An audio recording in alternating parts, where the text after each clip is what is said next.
Topic है हमारा coefficient of mutual induction, या हम पहले टॉपिक पढ़ेंगे म्यूचुअल इंडक्शन। सेल्फ इंडक्शन में हमने क्या सीखा था कि अगर एक कॉइल में करंट चेंज होगा तो उसके अंदर इंड्यूस्ड ईएमएफ आ जाएगी, इसको बोलते हैं सेल्फ इंडक्शन। अभी दो कॉइल होंगी, एक में करंट चेंज होगा, उसकी वजह से दूसरे में इंड्यूस्ड ईएमएफ आएगी, इस प्रॉपर्टी को बोलते हैं म्यूचुअल इंडक्शन।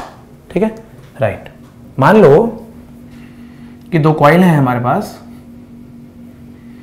इस कॉइल को हमने एक एसी सप्लाई से लगा रखा है, से दिस इज कॉइल 1।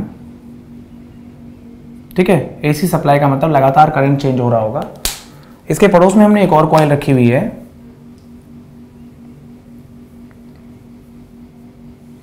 इसे सिर्फ गैल्वानोमीटर अटैच्ड है, इसको हमने नाम दिया कॉइल 2। तो अगर लगातार एसी सप्लाई का मतलब लगातार यहां पर करंट बदल रहा होता है, current is a function of time. तो इस कॉइल में लगातार करंट बदलने की वजह से इस कॉइल में इंड्यूस्ड ईएमएफ आती है, गैल्वानोमीटर डिफ्लेक्शन दिखाता है। इस प्रॉपर्टी को हम म्यूचुअल इंडक्शन कहते हैं। तो होता क्या है, हम बोलते हैं मान लो यहाँ पर करंट चेंज हो रहा है, तो जो मैग्नेटिक फील्ड लाइंस प्रोड्यूस होंगी, तो कुछ फील्ड लाइंस ब्लू वाली कॉइल से जो प्रोड्यूस हो रही है वो रेड वाली में भी जाएंगी। ठीक है, अगर इससे फ्लक्स चेंज हो रहा है तो इसमें भी फ्लक्स चेंज होगा, इसमें इंड्यूस्ड ईएमएफ आ जाएगी। फिर से अगर ब्लू वाली कॉइल में करंट चेंज हो रहा है, यानी मैग्नेटिक फील्ड चेंज हो रही है, फ्लक्स चेंज हो रहा है, तो कुछ फील्ड लाइंस रेड वाली कॉइल में भी जाएंगी, तो रेड वाली कॉइल से भी फ्लक्स चेंज होगा, तो रेड वाली कॉइल में भी इंड्यूस्ड ईएमएफ आएगा। ठीक है, हम बोलते हैं यहाँ पर जो कॉइल 2 में फ्लक्स है वो डायरेक्टली प्रोपोर्शनल है कॉइल 1 में कितना करंट है, राइट। या फिर हम बोलेंगे y is proportional to I। Proportionality sign हटाएं तो कांस्टेंट आएगा m। m होता है हमारा coefficient of mutual induction, m है हमारा कोफिशिएंट ऑफ म्यूचुअल इंडक्शन। ठीक है, म्यूचुअल इंडक्शन बेसिकली प्रॉपर्टी क्या है ये भी देख लेते हैं। It is the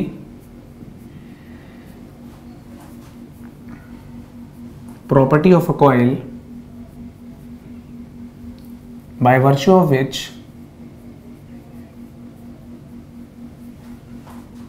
any coil opposes the change in strength of current through a neighboring coil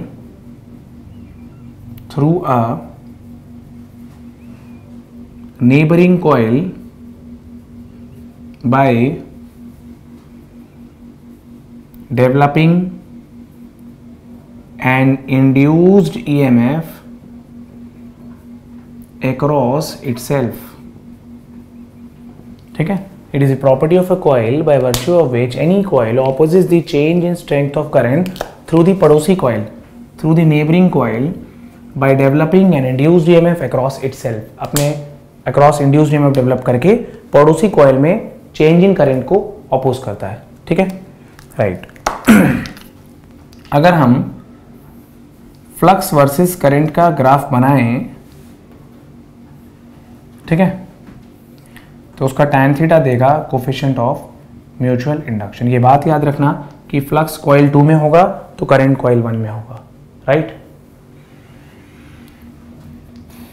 SI unit of capital M is weber per ampere, या फिर हेनरी भी बोलते हैं, हेनरी। ठीक है, राइट। अभी देखते हैं बच्चों में क्या कहना चाह रहा हूं।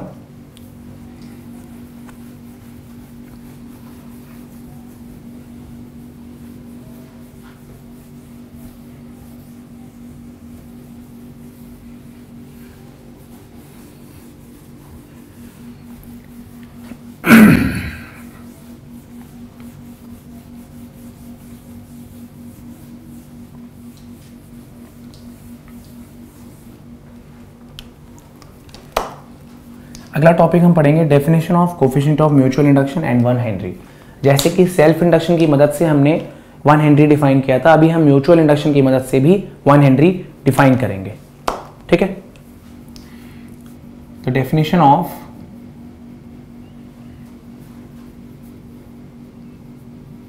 Coefficient of mutual induction.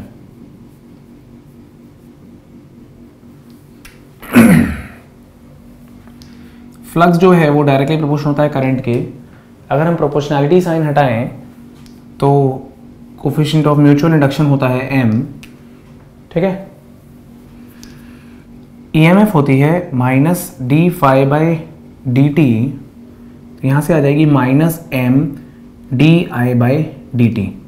Define कैसे करेंगे, हम बोलेंगे अगर करंट 1 एम्पेयर पर सेकेंड से चेंज हो रहा है एक कॉइल में और उसकी वजह से पड़ोसी कॉइल में इंड्यूस ईएमएफ आ जाती है, तो वो इंड्यूस ईएमएफ का magnitude coefficient of mutual induction के बराबर होगा। तो देखो कैसे लिखूंगा, coefficient of mutual induction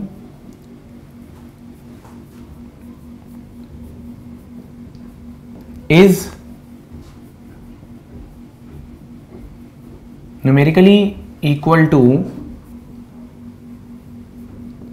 magnitude of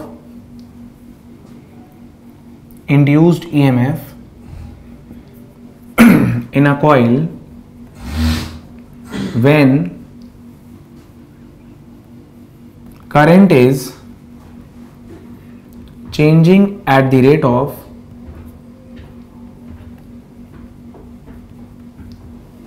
1 ampere per second in the neighboring coil.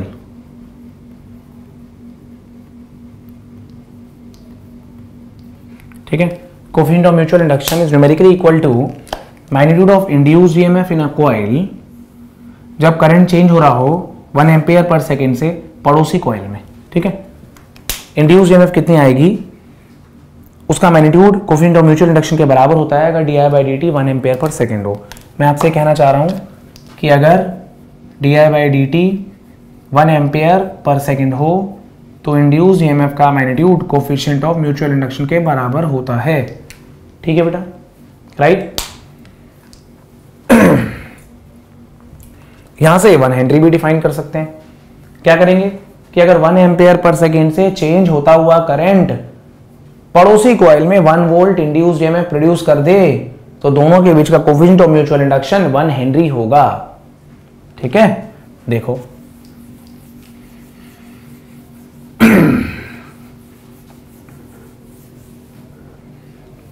One Henry कैसे बोलेंगे, देखो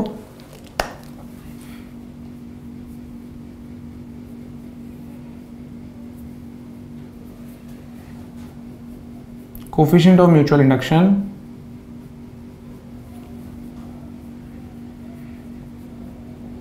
is said to be 1 Henry when current changing at the rate of 1 ampere per second in a coil produces an induced EMF of 1 volt in the neighboring coil. Produces an induced EMF of 1 volt in the neighboring coil.